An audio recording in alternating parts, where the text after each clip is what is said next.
Someone that they can definitely talk to, but we want it to be the foster parents. I mean, we do that training before they become approved foster parents, and then also some continuing education post-approval classes, so that our foster parents are really prepared to parent children that have a history of trauma.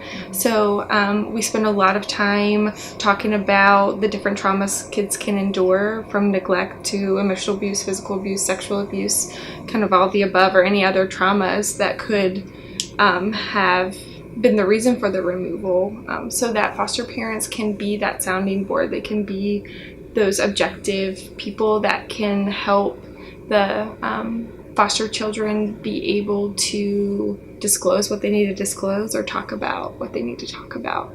But we definitely want the foster parents or adoptive parents to be that front line, and those people that the kids can go to and they can say, hey, this is what has happened to me. And it might not be in that direct of a sense. A lot of times people will say, I was driving my car and we were coming back from practice, and then they started disclosing information and I just had to keep driving. But wherever that disclosure happens, or wherever they feel like they are wanting to talk about what has happened to them, we want to make sure that we are able to be that container for them, to help them process and to feel okay with that disclosure.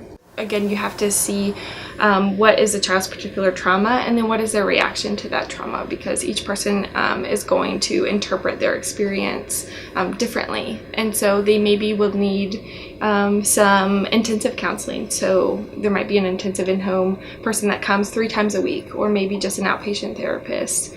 And so really identifying what level of care do they need, what is their diagnosis, are they having post-traumatic stress responses to what has happened, because that's going to look a lot different than someone that doesn't have that PTSD diagnosis. So again, advocating, making sure they get the care that they need, making sure we're believing them and giving them the space to talk about what they need to talk about, and parents really just doing their best to help kids especially, but really anyone, identify how they're feeling and showing them a way to express that in a healthy way, because we don't want them to keep that inside or feel like they can't talk about things. So we want to make sure that we're not shutting down that line of communication for them.